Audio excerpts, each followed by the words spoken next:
sejahtera di dalam kasih Tuhan Yesus Kristus. Saat ini tanggal 14 April 2024. Saya masih tetap akan melanjutkan dari pemberitaan Paskah, bahwa setelah Paskah itu bukan kemudian langsung memperoleh satu kemuliaan yang cepat, namun masih melalui satu proses yang begitu luar biasa, menakjubkan, dan kita akan belajar. Kalau setelah Paskah kemudian bangsa Israel mengungsi dari perbudakan Fir'aun, maka kemudian masih ada waktu 40 tahun di mana Israel itu berputar-putar sampai menemukan tanah perjanjian. Ini Paskah pada zaman Musa. Kemudian Paskah setelah kematian kemudian kebangkitan Tuhan Yesus, itu ada waktu 40 hari di mana Tuhan di dalam tubuh kebangkitan itu menyatakan diri kepada murid-murid, kepada banyak orang, dan membuktikan bahwa Dia itu Tuhan yang bangkit, Tuhan yang hidup kekal selamanya. Kemudian saudaraku, ini erat kaitannya juga dengan nanti di akhir zaman.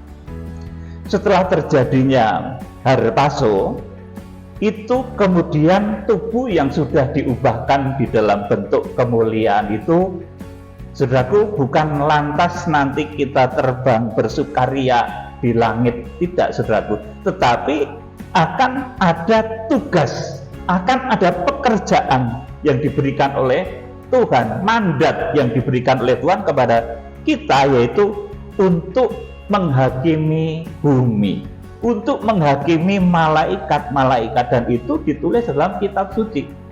Jadi saudaraku, kalau pada zaman Musa, saudaraku, setelah Paskah kemudian Israel eksodus, maka ada waktu 40 tahun di mana Israel itu berputar-putar sampai menemukan tanah perjanjian. Kemudian di zaman Tuhan Yesus Kristus, kematian kebangkitan Tuhan, saudara, setelah Tuhan bangkit, maka ada waktu 40 hari di mana Tuhan itu berkarya. Tuhan memberitakan kerajaan Allah, kerajaan Bapa. 40 hari di dalam tubuh kebangkitan. Nah, nanti kita akan belajar, saudaraku, tubuh kebangkitan Tuhan Yesus Kristus, yang nanti itu juga merupakan tubuh kemuliaan, tubuh kebangkitan orang-orang kudus di akhir zaman. Itu seperti apa? Saudara nanti juga akan bisa membedakan antara sesuatu yang palsu, yang datang dari hantu, yang datang dari iblis, dan sesuatu yang datangnya itu dari Tuhan. Saudara yang dikasih Tuhan, jadi Paskah itu bukan sekedar mati, bangkit, dan hidup selamanya, masuk surga. Masih ada yang harus dikerjakan Tuhan Yesus. Di antaranya adalah 40 hari setelah Paskah kebangkitan, Tuhan melakukan karya-karya yang luar biasa, dan ini agak jarang dibahas oleh orang. Saudara, Tuhan sebelum mati dan bangkit itu sudah berwasiat bahwa setelah hari yang ketiga itu Dia akan bangkit. Jadi Tuhan itu luar biasa, sebelum mati dan bangkit itu Dia sudah ngomong bahwa setelah 3 hari Dia itu akan bangkit. Saudara, kita akan membaca Matius pasal yang ke-17 ayat yang ke-22 sampai 23. Dibacakan Pak Nendra. Matius 17 ayat 22 dan 23. Pada waktu Yesus dan murid-muridnya bersama-sama di Galilea, Ia berkata kepada mereka, Ya, Anak manusia akan diserahkan ke dalam tangan manusia, dan mereka akan membunuh Dia, dan pada hari ketiga Ia akan dibangkitkan. Maka hati murid-muridnya itu pun sedih sekali. Amin. Jadi ini Tuhan Yesus. Kalau Tuhan itu luar biasa, ketika dia harus bangkit 3 hari setelah kematiannya, dia sudah ngerti, saudaraku, dan dia memberikan wasiat ini kepada murid-murid, sehingga ketika Tuhan Yesus itu bangkit, itu murid-murid menjadi paham bahwa ini semua kegenapan firman yang sudah disampaikan, kegenapan apa yang dikatakan oleh Tuhan Yesus sendiri pada waktu di Galilea. Ini yang tidak bisa ditiru oleh siapapun. Jadi nggak ada orang yang bilang, wah, engkongku sekarang sudah bangkit. Saudara, nggak ada, nggak bisa ini ditiru oleh orang, saudaraku. Nggak bisa, nenekku yang meninggal itu sudah bangkit. Tidak bisa, karena tidak ada saksi. Saudaraku, kalau Yesus saat bangkit itu ada saksi, dan sebelum mati dan bangkit memberikan wasiat. Nah, ini tidak bisa ditiru atau dipalsu oleh siapapun. Sudah yang dikasih Tuhan. Kemudian ketika kebangkitan Tuhan Yesus itu banyak saksi yang melihat. Di antaranya adalah Maria, kemudian Maria Magdalena. Kemudian pada saat itu kuburan itu terbuka, malaikat turun dari langit, kemudian menggulingkan batu, dan malaikat itu kemudian duduk di atas batu dan cahayanya berkilau-kilauan. Dan itu ada saksinya, saudaraku. Jadi kalau orang bangkit itu ada saksinya. Di akhir zaman pun nanti saat nafiri terakhir itu ditiup, kemudian orang-orang kudus itu bangkit, saudaraku. Orang-orang kudus terlebih dahulu dibangkitkan, maka mempelai yang di padang belantara pengungsian itu nanti dia akan menjadi saksi atas bangkitnya orang-orang kudus itu, di mana mereka sendiri kemudian nanti akan diangkat, diubahkan di dalam sekejap mata. Saudaraku, jadi ini ada sesuatu yang luar biasa. Kalau orang bangkit itu ada saksinya. Saudaraku, jadi jangan ada yang bilang, wah, Mbah Buyut saya sudah bangkit, kemarin saya ditemui. Mungkin begitu ya. Kemudian Mbah Buyut pesan tetanggamu itu loh, begini-begini, saudaraku. Saudara, Tuhan Yesus itu kalau menemui seseorang bukan dalam rangka ngerumpi, tetapi dalam rangka menjelaskan firman, dalam rangka memberitakan kerajaan Allah. Makanya nanti kita akan baca di dalam Kisah Rasul bahwa ketika Tuhan Yesus Kristus bangkit, itu yang dibicarakan itu bukan ngerumpi, tetapi dia membicarakan tentang kerajaan Allah. Ini ciri kalau yang saudara temui mungkin, yang mengaku mungkin itu opa, mungkin itu engkong, mungkin itu Mbah Buyut saudara. Kalau itu membicarakan kerajaan Allah, maka itu sesuatu yang luar biasa. Tapi kalau tidak membicarakan kerajaan Allah, saudaraku, itu sesuatu yang patut dipertanyakan. Saudaraku yang dikasih Tuhan, jadi ini hal yang tidak bisa ditiru oleh siapapun. Jadi ketika Tuhan Yesus Kristus mati kemudian bangkit, itu sebelumnya dia sudah ngasih tahu. Ini tidak bisa ditiru oleh siapapun.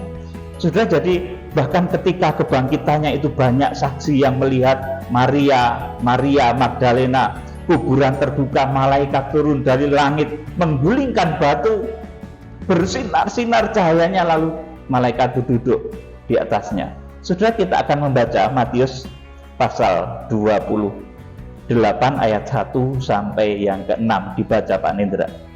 Matius 28 ayat 1 sampai 6. Setelah hari Sabat lewat, menjelang menyingsingnya fajar pada hari pertama minggu itu, pergilah Maria Magdalena dan Maria yang lain menengok kubur itu. Ya, Maria Magdalena dan Maria yang lain. Jadi ada 2 orang yang dicatat di sini. Kemudian, maka terjadilah gempa bumi yang hebat, sebab seorang malaikat Tuhan turun dari langit dan datang ke batu itu dan menggulingkannya, lalu duduk di atasnya. Ya, jadi malaikat itu geleng, bahasa Jawanya gitu. habis menggulingkan batu besar yang menutup kuburan Tuhan Yesus, itu dia duduk di atas batu terus ngasih tahu bahwa Yesus sudah ke Galilea. Saudaraku, coba dibaca lebih lanjut. Wajahnya bagaikan kilat dan pakaiannya putih bagaikan salju. Ya, wajahnya bagaikan kilat artinya bersinar berkilauan. Kemudian pakaiannya putih bagaikan salju. Terus, dan penjaga-penjaga itu gentar ketakutan dan menjadi seperti orang-orang mati. iya, jadi ini ada saksi penjaga-penjaga kuburan Yesus itu, saudaraku, yang menjaga di sekitar itu menjadi ketakutan dan menjadi seperti orang-orang mati. Saudaraku, ini kebangkitan. Nah, saudaraku, ini kebangkitan Kristus, kebangkitan Tuhan Yesus Kristus itu seperti itu. Jadi kebangkitan itu tertib. Sekali lagi saya sampaikan, kebangkitan itu tertib, bukan sendiri-sendiri. Saudara, jadi kebangkitan itu tertib. Ini ketika Tuhan Yesus menjadi kebangkitan sulung bagi umat manusia, nanti di akhir zaman juga akan ada kebangkitan lagi, kebangkitan orang-orang benar. Saudaraku, tertib. Kalau kebangkitan itu tidak tertib, ya saudaraku, itu menakutkan bagi saudara. Mungkin nenek saudara lusa bangkit, itu menakutkan, saudaraku. Menakutkan bukan dalam arti positif seperti yang ditulis dalam Injil Matius ini, tapi menakutkan karena sesuatu yang enggak tepat. Saudaraku yang dikasihi Tuhan, terus ayat 5. Akan tetapi malaikat itu berkata kepada perempuan-perempuan itu, janganlah kamu takut, sebab aku tahu kamu mencari Yesus yang disalibkan itu. Terus, Ia tidak ada di sini, sebab ia telah bangkit, sama seperti yang telah dikatakannya. Mari, lihatlah tempat ia berbaring. amin. Jadi malaikat itu memberitahu bahwa Tuhan Yesus itu sudah bangkit, sama seperti yang dikatakan Tuhan Yesus ketika masih hidup. Jadi ketika masih hidup itu sudah memberi wasiat, nanti kalau aku mati, Tuhan Yesus seperti itu bahasanya, maka 3 hari lagi akan bangkit. Itu ngasih tahu Tuhan, saudaraku. Maka itu beneran kemudian digenapi, dan nanti murid-murid akan terngiang-ngiang oleh karena kata-kata Tuhan Yesus ini. Jadi saudara, nanti di akhir zaman Tuhan itu akan menjadi hakim yang adil atas bumi, akan menghukum bumi, akan turun dari surga. Jadi sebelum turun dari surga di akhir zaman itu Tuhan sudah bangkit duluan. Jadi sebelum turun dari surga itu harus bangkit dulu. Nggak bisa belum bangkit sudah turun dari surga, itu nggak bisa, saudaraku. Oleh karena itu nanti yang mengiring kedatangan Tuhan Yesus Kristus itu orang-orang yang sudah berada di dalam tubuh kemuliaan. Di antaranya adalah Henokh, kemudian Elia, dan itu yang mengerti bahwa Tuhan itu datang bersama beribu-ribu orang kudus, yang kemudian kata-kata Henokh itu dicuplik, disitir ulang oleh Yudas di dalam Yudas pasal 1 ayat 14. Jadi saudaraku, untuk turun dari surga itu harus, saudaraku, bangkit duluan, harus diubahkan dalam tubuh kemuliaan duluan, dan ini disaksikan oleh banyak orang. Jadi nggak bisa, saudaraku, turun dari surga tapi belum bangkit, itu nggak bisa, saudaraku. Bahkan selama 40 hari Tuhan Yesus ketika sudah bangkit, saudaraku, itu Tuhan Yesus masih beraktivitas, bekerja. Dia bekerja memberitakan kerajaan Allah ini di antara murid-murid, bersama murid-murid, dan kepada orang banyak. Nah, ini kelak menjadi contoh tubuh-tubuh yang harpaso, yang diangkat, yang dibawa kepada Allah dan ketatannya di Wahyu pasal 12 ayat yang kelima, bahwa nanti selama 1260 hari tubuh-tubuh dahsyat ini akan berkarya untuk menghakimi bumi, berkarya untuk menghakimi malaikat-malaikat, dan bentuknya disebut sebagai penghukuman 7 bokor murka Allah di Wahyu pasal yang ke-15. Jadi saudaraku, sekarang kita menjadi tahu bahwa kalau Tuhan Yesus itu setelah bangkit dari antara orang mati, itu ada 40 hari dia berkarya di tengah-tengah manusia. Dia berkarya di dalam badan kebangkitan, yang nanti badan kebangkitan itu cirinya seperti apa kita akan pelajari bersama. Saudaraku, dia berkarya di dalam badan kebangkitan itu selama 40 hari. Setelah Paskah, setelah kebangkitan Kristus, itu dia berkarya 40 hari memberitakan tentang kerajaan Allah. Saudaraku, ini nanti menunjuk kepada orang-orang yang harus masuk di akhir zaman. Sekalipun tubuhnya nanti sudah diubahkan, dibawa kepada Allah dan ketatannya, tetapi dia itu bukan kemudian, saudaraku, diawang-awang terus nganggur gitu, tidak, saudaraku. Dia masih berkarya di tengah-tengah manusia. Dia mencurahkan 7 bokor murka Allah di Wahyu pasal yang ke-15, saudaraku. Ini tubuh-tubuh yang harus masuk, saudaraku. Makanya nanti begitu dahsyat, karena tubuh yang sudah mengalami keubahan di Wahyu pasal 12 ayat 5 yang dibentuk oleh Tuhan, badannya seperti Elia, seperti Henok, saudaraku, itu sudah tubuh yang dahsyat, tubuh yang kalau ditembak sudah nggak mempan lagi, saudaraku, karena itu tubuh kebangkitan, tubuh yang sudah diubahkan oleh Tuhan. Nanti cirinya seperti apa tubuh seperti itu, kita akan mempelajarinya, saudaraku. Jadi ketika Tuhan berkarya di dalam tubuh kebangkitan selama 40 hari sebelum dia kemudian naik ke surga, ini nanti kelak menjadi contoh tubuh-tubuh yang harpaso di Wahyu pasal 12 ayat 5, bahwa selama 1260 hari tubuh-tubuh dahsyat ini akan melakukan penghakiman atas bumi. Maka bumi nanti akan dihakimi oleh Tuhan di dalam cawan murkanya yang begitu dahsyat. Saudara, kita akan belajar membedakan tubuh kebangkitan Yesus dengan tipu muslihat iblis atau hantu. Saudara, mungkin ada yang ditemui semacam sosok gaib, saudaraku, tapi sebetulnya bukan. Saudara, kita akan tahu bedanya nanti, saudaraku. Sosok gaib di mana orang menyangka itu sesuatu yang kudus, itu Yesus, tapi bukan, saudaraku. Kita akan melihat, saudaraku, ini saya akan garis bawahi dulu, ada beberapa hal dari tubuh kebangkitan Tuhan Yesus Kristus. Ini yang pertama, saudaraku, tubuh kebangkitan Tuhan Yesus itu sesuai nanti yang ditulis di dalam Lukas pasal 24 ayat 13 sampai 49, ya, nanti kita akan baca nanti Lukas pasal 24 ayat 13 sampai 49 nanti akan kita baca bahwa tubuh kebangkitan Tuhan Yesus di mana dia bekerja selama 40 hari memberitakan kerajaan Allah, itu tubuhnya sedemikian dahsyat. Yang pertama, saudaraku, tubuh kebangkitan Tuhan Yesus itu bisa datang dan bercakap-cakap dengan satu orang atau lebih yang bisa menjadi saksi.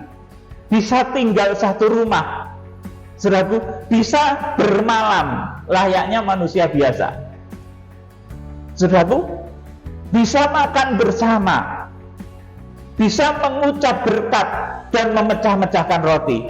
Ini ciri khas Tuhan Yesus, ya. Nanti kita akan melihat, saudaraku. Jadi ciri khas Tuhan Yesus itu, dia kalau menghadapi satu hidangan atau roti, itu dia mengucap syukur kemudian membagi-bagikannya. Artinya Tuhan itu berdoa kemudian mempersilahkan, mari saudaraku, makan roti ini, makan roti ini. Itu beda dengan pendeta sekarang. Kalau pendeta sekarang kan dia mimpin doa pertama, wah, doanya juga merdu indah, makannya juga pertama, saudaraku, habisnya paling banyak lagi, saudaraku. Tuhan Yesus cirinya nggak begitu. Dia memang yang berdoa pertama, saudaraku, tapi setelah dia berdoa, dia memecah-mecahkan roti. Mari, saudaraku, mari. Nah, saya mau mencontoh ini, saudaraku, karena firman Tuhan mengingatkan ini. makan belakangan itu tidak apa-apa, saudaraku. Nah, ini Tuhan tuh memberi contoh. Kalau orang-orang zaman sekarang kan ya doanya itu memang indah-indah, dan yang disebut pelayan Tuhan itu makannya malah yang pertama paling banyak lagi, saudaraku. Nanti yang paling belakang itu lauknya sudah nggak kebagian. Saudaraku, ini ciri khas dari Tuhan Yesus, mengucap berkat kemudian berbagi. Nanti ini membuat murid-murid itu tercelik. Saudaraku, ini ciri khas Tuhan Yesus. Kemudian yang kedua yang saya lihat dari firman Tuhan, bahwa tubuh kebangkitan Yesus itu bisa hadir ataupun hilang lenyap seketika. Oleh karena itu nanti ketika sesudah Harpaso, badan kita diubahkan di dalam tubuh kemuliaan, di dalam tubuh kebangkitan, ya bisa hadir ataupun menghilang lenyap setiap saat. Sudah terjadi, ditembak sudah tidak apa-apa. Makanya itu nanti kita ditugas oleh Tuhan untuk menghakimi dunia dan menghakimi malaikat-malaikat. Nah, ini dahsyat nanti, saudaraku, saya akan terangkan. Jadi tubuh kebangkitan Yesus itu bisa hadir ataupun menghilang lenyap seketika. Kemudian yang selanjutnya, nomor 3, ini tubuh kebangkitan Yesus itu pekerjaannya adalah mengajarkan firman Tuhan, menerangkan kitab suci. Tubuh kebangkitan itu tidak bergosip. Saudaraku tidak suka gosip. Wah, nenek saya sudah bangkit. Kemarin memberitahu tentang tetangga saya, tentang kawan saya yang itu. Katanya jangan deket-deket sama dia. Dia itu pakai ilmu pelet dan lain sebagainya, saudaraku. Enggak suka gosip, saudaraku. Jadi kalau saudara menemui sesuatu yang astral, sesuatu yang luar biasa, dan mengaku Tuhan, tetapi yang diberitakan itu hal-hal yang seperti itu, saudaraku, hal-hal gosip, hal-hal yang remeh, itu sesuatu yang nggak benar, saudaraku. Tetapi kalau Tuhan Yesus, maka yang akan diberitakannya adalah dia mengajarkan firman dan menerangkan kitab suci. Nah, kalau saudara menemukan sosok seperti itu, ya itu namanya Tuhan Yesus menyatakan diri kepada saudara. Jadi bukan bergosip ya, jangan terlalu latah ya. Juga pemberitaan firman itu, saudaraku, bukan terpengaruh oleh apa-apa. Dunia sedang ngetren misalkan perang, kita ikut-ikutan khotbah perang. Dunia sedang ngetren masalah sapi merah, kita ikut-ikutan. Ya jangan, saudaraku, nggak usah. Kita akan menyampaikan sesuatu yang seharusnya kita sampaikan. Saudaraku yang dikasih Tuhan, jadi tubuh kebangkitan Tuhan itu mengajar firman dan menerangkan kitab suci. Itu tubuh kebangkitan Tuhan Yesus. Kemudian yang keempat yang saya catat dari tubuh kebangkitan Tuhan Yesus, itu bisa menampakkan diri kepada orang banyak dan disaksikan orang banyak pula. Ini tubuh kebangkitan Tuhan Yesus. Nah, kalau yang mengaku-ngaku engkongnya sudah bangkit, Mbah Buyutnya sudah bangkit, saudaraku, itu enggak ada saksinya. Dia ngomong sendiri, Mbah Buyut sudah bangkit, kemarin nemuin saya. Saudaraku, seperti itu enggak ada saksinya. Tetapi Tuhan Yesus itu ada saksinya. Kalau dia nampak, saudaraku, orang lain bisa melihatnya, ada saksi. Kemudian yang kelima, dari tubuh kebangkitan Tuhan Yesus, ini yang mungkin orang kurang begitu cermat membacanya. Tubuh kebangkitan Tuhan Yesus itu ternyata bisa diraba. Saudaraku, bisa diraba, ada daging, bisa ada dagingnya, dan ada tulangnya, menurut kemauannya dia. Saudaraku, jadi bisa diraba, ada daging dan tulangnya. Tidak seperti hantu yang tidak ada daging dan tulangnya, Tuhan sendiri yang ngomong kayak gitu. Makanya kalau hantu itu nggak bisa disentuh ya, saudaraku. Dan lebih banyak malah menampilkan darah. Tetapi Tuhan Yesus berkata, kalau hantu itu tidak memiliki daging dan tulang. Sudah kemudian murid-murid waktu itu disuruh membuktikan bahwa dia itu Tuhan karena dia memiliki daging dan tulang. Saudaraku, kalau hantu itu disentuh nggak bisa. Saudaraku, jadi ini saudaraku, kebangkitan Tuhan Yesus, tubuh kebangkitan Tuhan Yesus itu bisa diraba, ada daging dan ada tulangnya, tidak seperti hantu. Kemudian yang keenam, ini bisa makan dan bisa minum. Saudara nanti bisa, ini semua ada, saya terangkan di dalam ayatnya, bisa makan dan minum, dan yang dimakan dan diminum itu berkurang. Tidak seperti orang memberikan makan kepada sesaji. Ya, maaf ya saudaraku, kalau orang memberikan makan pada sesaji itu enggak berkurang, saudaraku. Misalkan ada tempe 4, ya nanti tempenya tetap 4. Tapi kalau Tuhan Yesus ketika makan, dikasih ikan, ikannya betul-betul hilang, saudaraku, dimakan. Nah ini, saudaraku, kita harus belajar. Jadi bisa makan dan minum. Meskipun Alkitab tidak mencatat apa perlu berak apa tidak, buang air besar apa tidak dicatat, tapi saya yakin tidak, karena tubuh kebangkitan itu begitu dahsyat, luar biasa ya. Menghilang pun bisa, saudaraku. Menampakkan diri dalam daging dan tulang juga bisa. Saudaraku, kita sekarang akan membaca. Jadi semua tadi yang saya katakan tadi itu berdasarkan firman Tuhan, berdasarkan kitab suci, berdasarkan Lukas pasal 24 ayat 13 sampai 14. Jadi ada beberapa poin ya tadi. Tubuh kebangkitan itu yang pertama, bisa datang dan bisa bercakap-cakap dengan satu orang atau lebih dan banyak yang menjadi saksi. Kemudian yang kedua, tubuh kebangkitan Tuhan Yesus itu bisa hadir ataupun menghilang setiap saat. Kemudian yang ketiga, kalau tubuh kebangkitan Tuhan Yesus itu selalu mengajarkan firman Allah dan menerangkan kitab suci, bukan bergosip ria. Saudaraku, nah ini patut saudara ketahui, tubuh kebangkitan itu yang diajarkan seperti itu. Tetapi kalau tubuh-tubuh lain, tubuh-tubuh makhluk gaib yang lain itu menimbulkan fitnah. Oh itu kamu bangkrut karena disantet oleh itu, oleh orang itu, saudaraku. Ini tubuh-tubuh astral yang nggak benar, yang kayak gini ini, saudaraku. Kalau Tuhan Yesus itu kalau menemui saudara, menyatakan diri saudara, maka yang dikatakan, yang diperkatakan adalah firman dan menerangkan kitab suci. Kemudian yang keempat, saudaraku, ciri tubuh kebangkitan Tuhan Yesus itu bisa menampakkan diri kepada orang banyak, disaksikan banyak orang pula. Kemudian yang kelima, bisa diraba, ada daging dan tulangnya. Ini ada ayatnya nanti, saudaraku. Kemudian yang keenam, ini bisa makan dan minum, dan yang dimakan itu berkurang. Kalau makan roti, rotinya ada 5, saudaraku, dimakan 1, maka tinggal 4.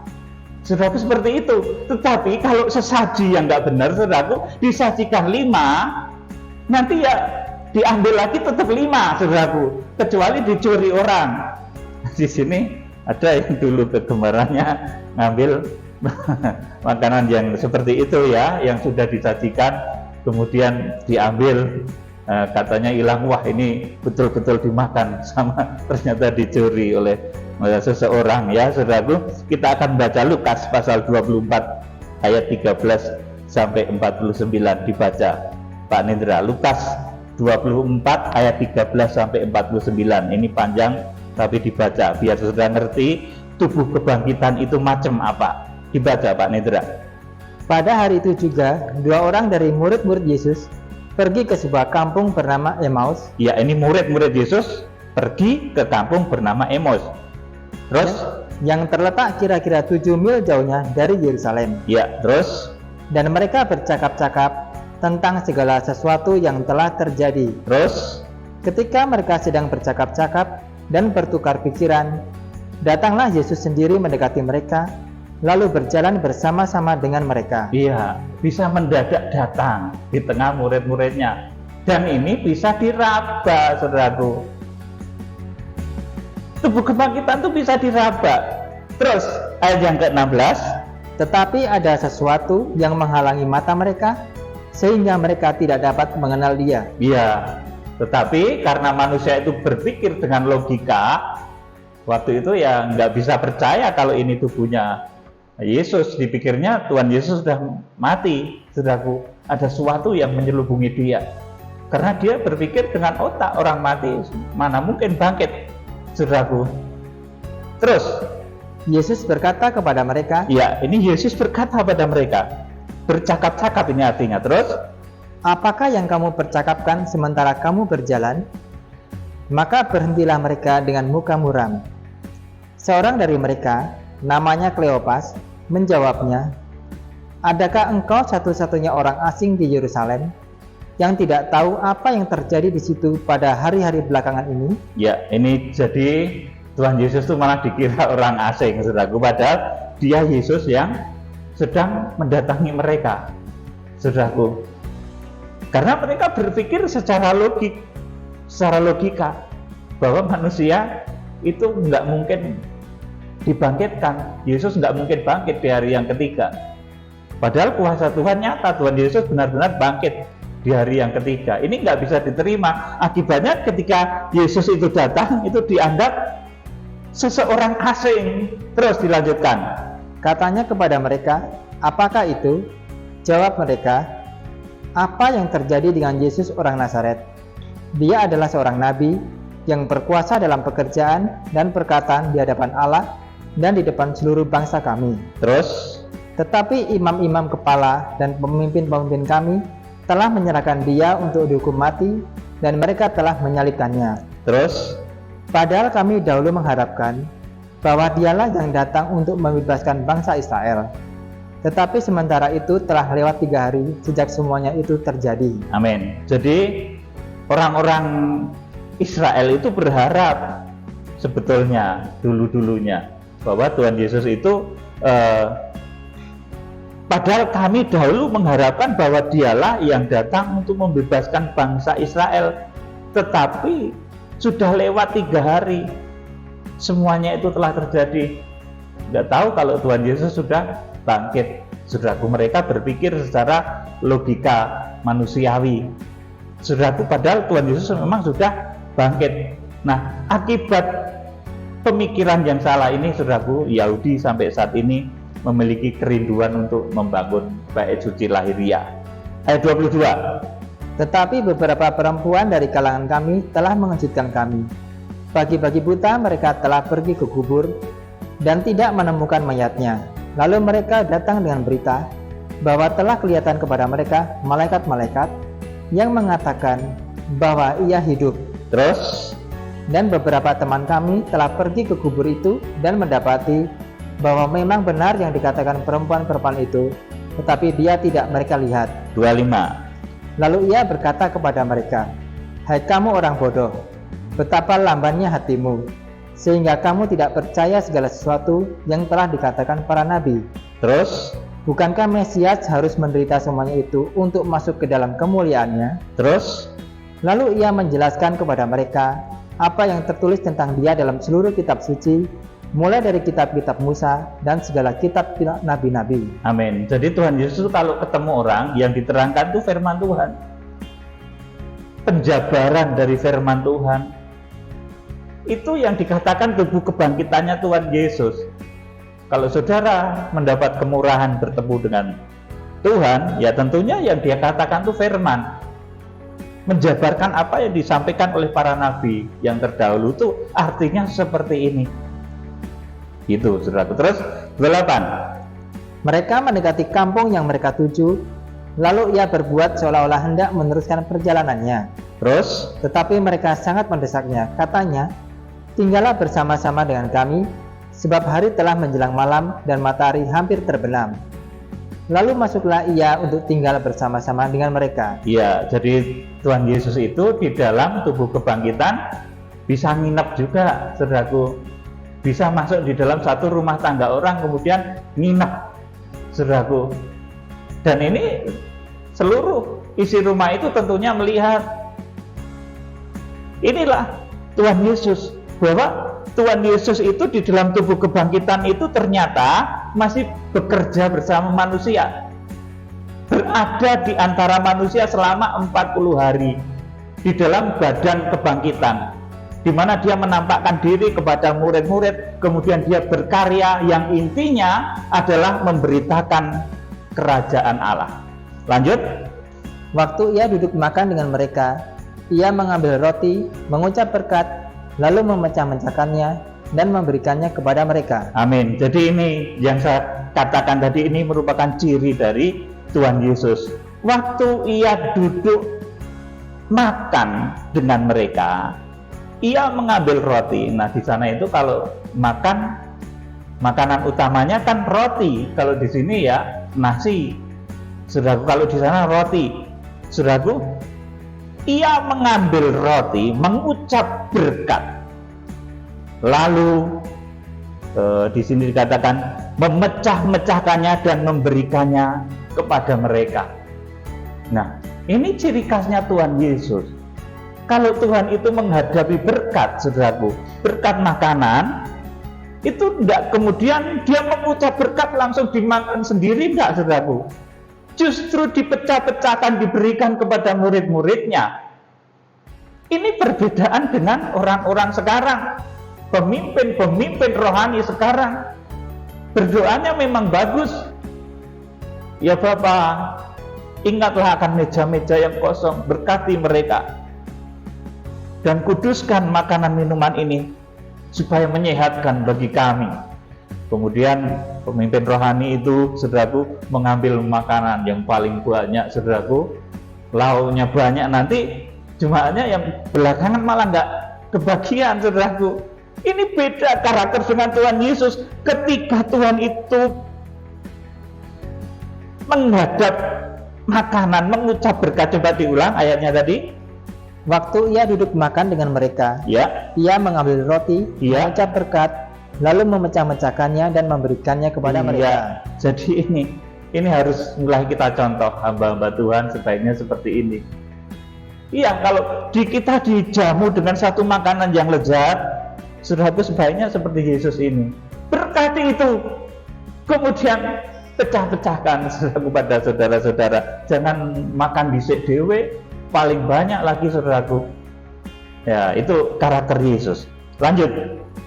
Ketika itu terbukalah mata mereka dan mereka pun mengenal dia. Tetapi ia lenyap dari tengah-tengah mereka. Iya, mereka menjadi terbuka mata hatinya bahwa yang punya cara seperti ini itu Tuhan Yesus. Kalau orang lain nggak punya cara seperti ini, berdoa kemudian makan, ya makan paling banyak. Tapi kalau Yesus, saudaraku, itu dia berdoa memberkati, yang dipikirkan orang lain dulu, membagi-bagikannya kepada murid-murid. Ini karakter Yesus. Lalu mereka menjadi tercelik matanya. Wah, inilah karakter Yesus. Inilah Yesus. Terus kata mereka seorang kepada yang lain, bukankah hati kita berkobar-kobar ketika ia berbicara dengan kita di tengah jalan dan ketika ia menerangkan kitab suci kepada kita? Amin. Jadi yang disampaikan oleh tubuh kebangkitan itu adalah firman Tuhan, menerangkan kitab suci, menerangkan apa yang disampaikan oleh para nabi dan kegenapannya pada saat ini dan yang akan datang. Ayat 33. Lalu bangunlah mereka dan terus kembali ke Yerusalem. Di situ mereka mendapati ke-11 murid itu. Mereka sedang berkumpul bersama-sama dengan teman-teman mereka. Terus Kata mereka itu, sesungguhnya Tuhan telah bangkit dan telah menampakkan diri kepada Simon.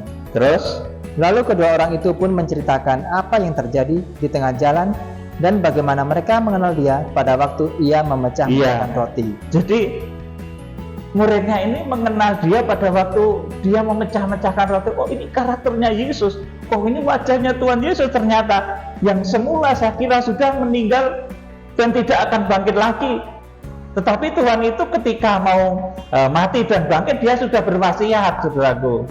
Kalau aku mati 3 hari lagi, maka aku akan dibangkitkan. Itu Tuhan Yesus, saudaraku, dan itu digenapi semuanya. Dilanjut. Dan sementara mereka bercakap-cakap tentang hal-hal itu, Yesus tiba-tiba berdiri di tengah-tengah mereka dan berkata kepada mereka, "Damai sejahtera bagi kamu." Iya, jadi Tuhan Yesus dalam tubuh kebangkitan bisa tiba-tiba berada di tengah-tengah murid-murid. Jadi tubuh kebangkitan itu bisa tiba-tiba datang di depan saudara, bisa tiba-tiba menghilang. Yuk, diterus. Mereka terkejut dan takut dan menyangka bahwa mereka melihat hantu. Iya, mereka terkejut. Mereka mengira bahwa itu hantu. Terus apa kata Tuhan? Coba. Akan tetapi ia berkata kepada mereka, "Mengapa kamu terkejut dan apa sebabnya timbul keraguan-raguan di dalam hati kamu? Terus? Lihatlah tanganku dan kakiku. Aku sendirilah ini. Rabalah aku dan lihatlah. Karena hantu tidak ada daging dan tulangnya, seperti yang kamu lihat ada padaku." Ya, jadi hantu, saudaraku, itu tidak ada daging dan tulangnya. Saudara boleh meraba hantu ya. Kalau ada daging dan tulangnya itu bukan hantu. Saudaraku, makanya yang sering ditampilkan oleh hantu itu adalah gambaran darah. Saudaraku, tetapi di sini dikatakan, lihatlah tanganku dan kakiku. Aku sendiri ini, rabalah aku. Tubuh kebangkitan itu bisa diraba, saudaraku. Bisa dipeluk, saudaraku. Nah, saudara, kalau hantu itu nggak bisa. Diraba ya nggak bisa, dipeluk nggak bisa, saudaraku. Lihatlah tanganku dan kakiku, aku sendirilah ini, rabalah aku dan lihatlah, karena hantu tidak ada daging dan tulangnya, seperti yang kamu lihat ada padaku. 40 Mas. Sambil berkata demikian, ia memperlihatkan tangan dan kakinya kepada mereka. Terus?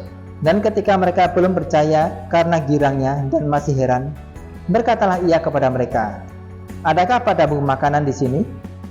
Lalu mereka memberikan kepadanya sepotong ikan goreng. Iya, jadi tubuh kebangkitan itu, saudaraku, ini bukan humor ya, saudaraku. Di tengah-tengah murid-murid itu heran, terkagum-kagum, saudaraku. Ini tubuh kebangkitan minta maaf, saudaraku. Adakah padamu makanan di sini? Lalu mereka memberikan kepadanya sepotong ikan goreng. Saudara, kalau sesaji 7 ayam goreng misalkan, disajikan ya tetap 7. Tetapi ketika Tuhan Yesus yang diberikan ikan goreng dikasih 1, ya dimakan. Saudaraku, artinya hilang. Dimakan, bisa makan tubuh kebangkitan itu, saudaraku. Ya memang hal-hal yang jorok di sini tidak dikatakan oleh firman. Kemudian Tuhan Yesus ke belakang gitu tidak ada ya, saudaraku, karena itu hal-hal yang kurang tepat untuk diceritakan di dalam Alkitab. Ya saudaraku, tetapi saya yakin kalau tubuh kebangkitan itu tidak ada buang air besarnya ya, saudaraku, apalagi pipis. Nanti kalau pipis nanti ketika harpaso pada pipis di atas nanti hujan nanti, saudaraku. Jadi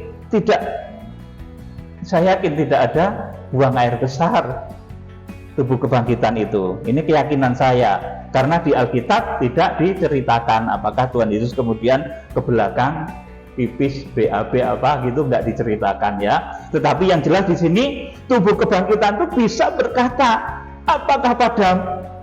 adakah padamu makanan di sini? Lalu mereka memberikan kepadanya sepotong ikan goreng. Ayat 43. Ia mengambilnya dan memakannya di depan mata mereka. Iya, jadi ikan goreng itu dimakan di depan mereka. Dilep, nyam, lep, masuk, hilang. Saudara, kalau sesaji enggak, saudaraku, menyajikan 7 paha ayam, misalkan gitu, saudaraku. Itu nanti dilihat besok masih tetap 7, saudaraku. Tetapi Tuhan Yesus di dalam tubuh kebangkitannya ini, ketika diberi sepotong roti itu dimakan di depan mata mereka. Ini patut saudara perhatikan baik-baik. Yuk dilanjut. Ia berkata kepada mereka, "Inilah perkataanku yang telah kukatakan kepadamu ketika aku masih bersama-sama dengan kamu, yakni bahwa harus digenapi semua yang ada tertulis tentang aku dalam kitab Taurat Musa dan kitab Nabi-Nabi dan kitab Mazmur. Terus, Lalu ia membuka pikiran mereka sehingga mereka mengerti kitab suci. terus, Katanya kepada mereka, ada tertulis demikian, Mesias harus menderita dan bangkit dari antara orang mati pada hari yang ketiga. Dan lagi, dalam namanya, berita tentang pertobatan dan pengampunan dosa harus disampaikan kepada segala bangsa, mulai dari Yerusalem. terus, Kamu adalah saksi dari semuanya ini. Dan aku akan mengirim kepadamu apa yang dijanjikan Bapakku, tetapi kamu harus tinggal di dalam kota ini sampai kamu diperlengkapi dengan kekuasaan dari tempat tinggi. inilah ciri-ciri tubuh kebangkitan, tubuh yang dahsyat. Nanti juga itu merupakan ciri tubuhnya Henokh dan tubuhnya Elia sesudah diangkat, diubahkan di dalam tubuh kemuliaan. Itu juga ciri tubuh orang-orang yang harus masuk di akhir zaman itu seperti itu. Saudaraku, nanti mereka akan bekerja orang-orang yang harus masuk itu selama 1260 hari untuk menghakimi bumi di dalam penghakiman yang terakhir yang namanya 7 bokor murka Allah. Jadi selama 40 hari Tuhan Yesus berkarya dalam tubuh kebangkitan, bertemu murid-murid, bertemu orang banyak, dan yang disampaikannya adalah kerajaan Allah. Dia tidak ngomong hal-hal yang lain. Saudaraku, kita akan baca Kisah Rasul pasal 1 ayat 2 sampai 5. Dibaca Pak Nendra. Kisah Rasul 1 ayat 2 sampai 5. Sampai pada hari ia terangkat, sebelum itu ia telah memberi perintahnya oleh Roh Kudus kepada rasul-rasul yang dipilihnya. Terus, Kepada mereka ia menunjukkan dirinya setelah penderitaannya selesai, dan dengan banyak tanda ia membuktikan bahwa ia hidup.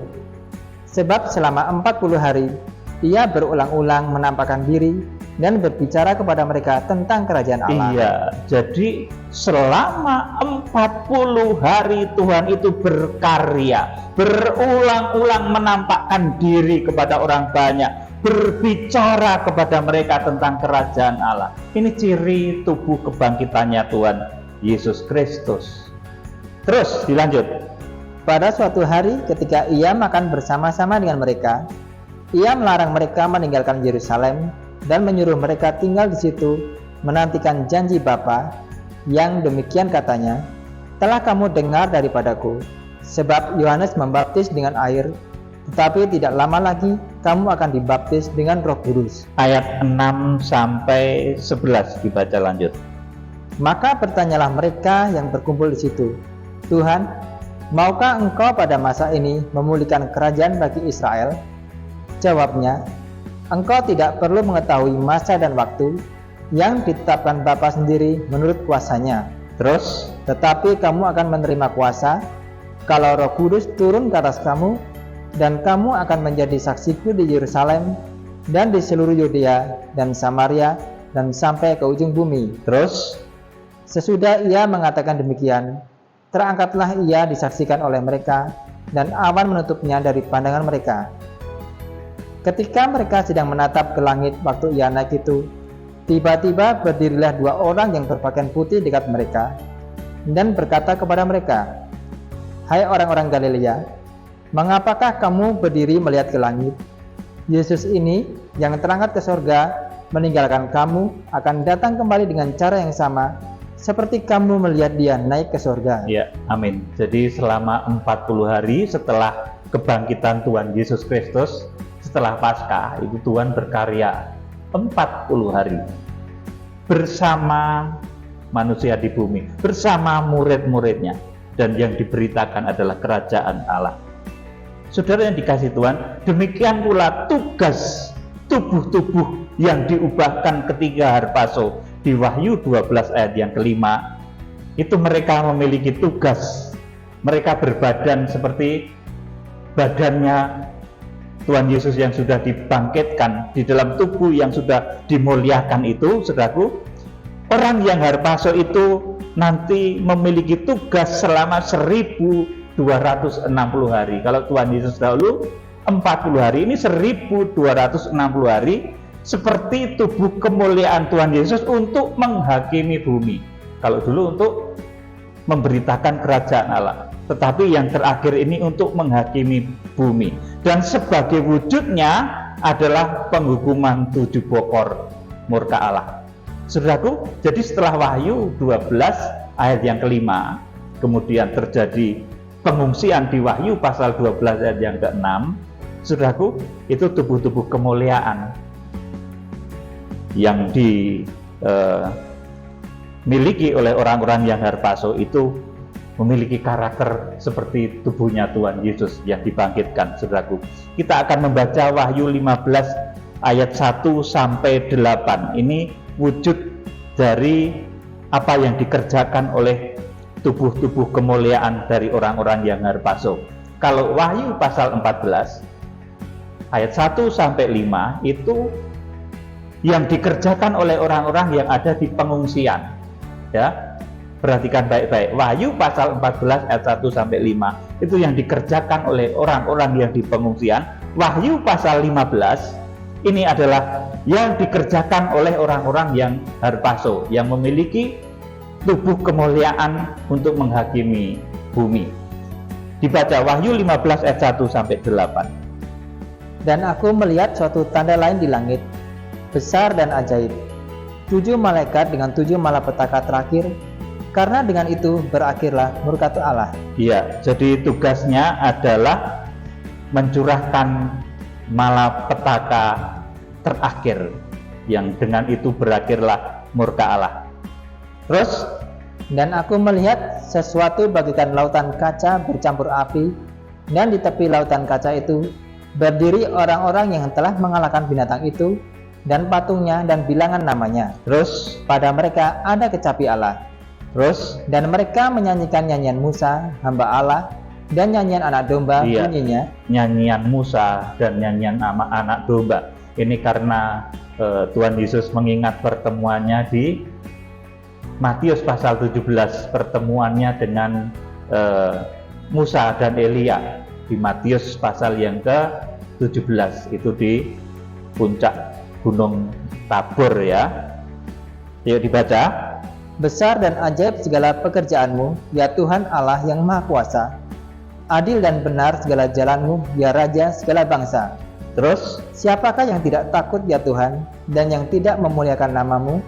Sebab Engkau saja yang kudus, karena semua bangsa akan datang dan sujud menyembah Engkau, sebab telah nyata kebenaran segala penghakimanmu. Iya, jadi datang untuk menghakimi.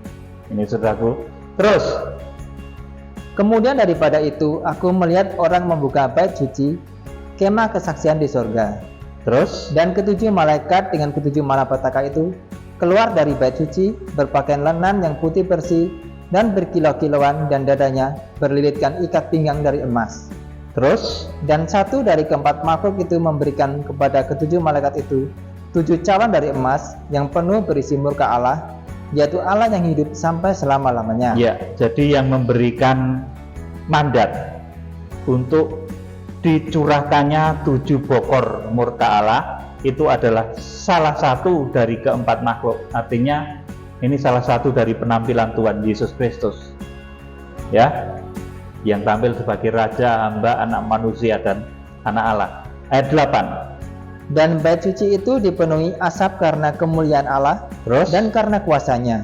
Ya. Dan seorang pun tidak dapat memasuki bait suci itu sebelum berakhir 7 malapetaka dari 7 malaikat itu. Iya.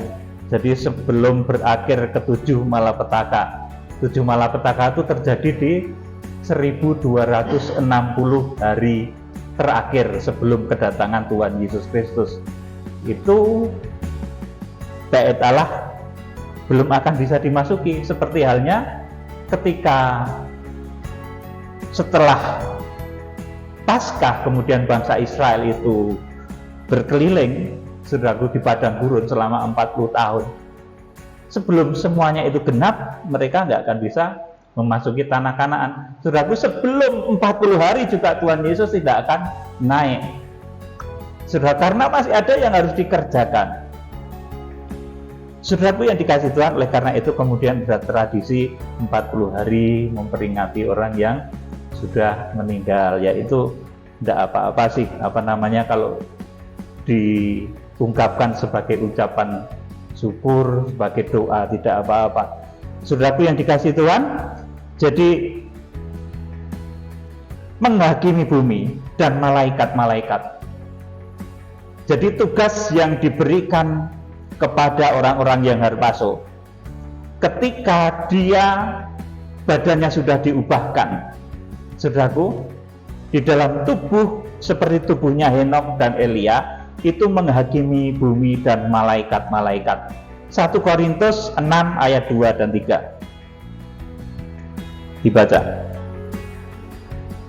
Atau tidak tahukah kamu bahwa orang-orang kudus akan menghakimi dunia? Terus, Dan jika penghakiman dunia berada dalam tangan kamu, tidakkah kamu sanggup untuk mengurus perkara-perkara yang tidak berarti?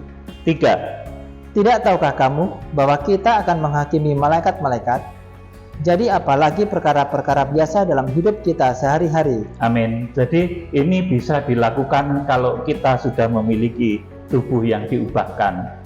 Seperti ketika tubuhnya Tuhan Yesus sudah dibangkitkan, itu saudaraku selama 40 hari masih berada di antara manusia untuk mengabarkan Injil. Nah, di akhir zaman setelah harpaso, badan kita diubahkan di dalam tubuh kemuliaan, maka kita memiliki tugasnya untuk menghakimi dunia dan menghakimi malaikat-malaikat.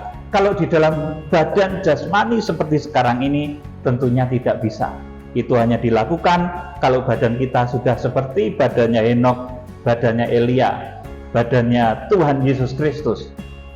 Saudaraku, inilah pasukan tubuh kemuliaan yang direkrut oleh Tuhan dengan cara harpaso. Wahyu pasal 12 ayat yang kelima. Maka dahulu yang diberitahu mengenai hal ini juga adalah Henokh dan juga Musa. Saudaraku, kita akan membaca Yudas pasal 1 ayat 14 sampai 15.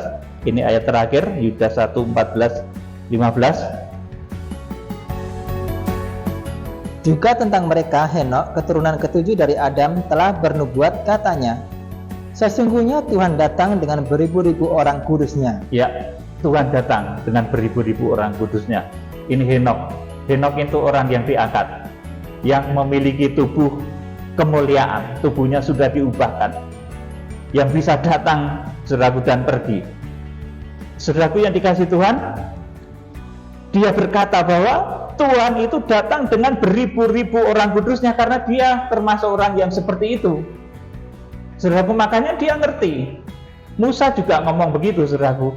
Tuhan datang bersama puluhan ribu orang kudusnya. Sudah sering kita baca, tidak usah dibaca lagi. Kemudian ayat yang ke-15 dari Yudas, untuk apa kok datangnya rame-rame? Jadi Tuhan datang nggak sendirian. Tuhan datang bersama beribu-ribu orang kudus yang harpaso, yang tubuhnya sudah diubahkan. Ngapain datang seperti itu? Saudaraku, kita akan baca ayat yang ke-15. Hendak menghakimi semua orang dan menjatuhkan hukuman atas orang-orang fasik karena segala perbuatan fasik yang mereka lakukan dan karena semua kata-kata nista yang diucapkan orang-orang berdosa yang fasik itu terhadap Tuhan. Amin. Jadi Tuhan datang bersama beribu-ribu orang kudusnya. Tuhan mengadakan satu cara yang disebut harpaso di Wahyu pasal 12 ayat yang kelima. Itu dalam rangka Tuhan merekrut pasukan surgawi yang dikatakan oleh Henokh jumlahnya beribu-ribu, yang dikatakan oleh Nabi Musa jumlahnya puluhan ribu. Saudaraku, mereka adalah orang-orang yang tubuhnya diubahkan seperti badannya Tuhan Yesus ketika di dalam tubuh kebangkitan. Badannya itu seperti itu, saudaraku. Masih berkarya di antara manusia. Nanti kita setelah harpaso juga masih berkarya, saudaraku, untuk melakukan penghukuman 7 cawan murka Allah. Saudaraku, untuk melakukan penghakiman kepada dunia. Di sana di Yudas pasal 1 ayat yang ke-15, Tuhan itu datang bersama beribu-ribu orang kudus. Itu orang yang harpaso tadi, saudaraku. Itu hendak menghakimi semua orang dan menjatuhkan hukuman atas orang-orang fasik. Saudaraku, Kiranya Tuhan Yesus Kristus memberkati. Kita pujikan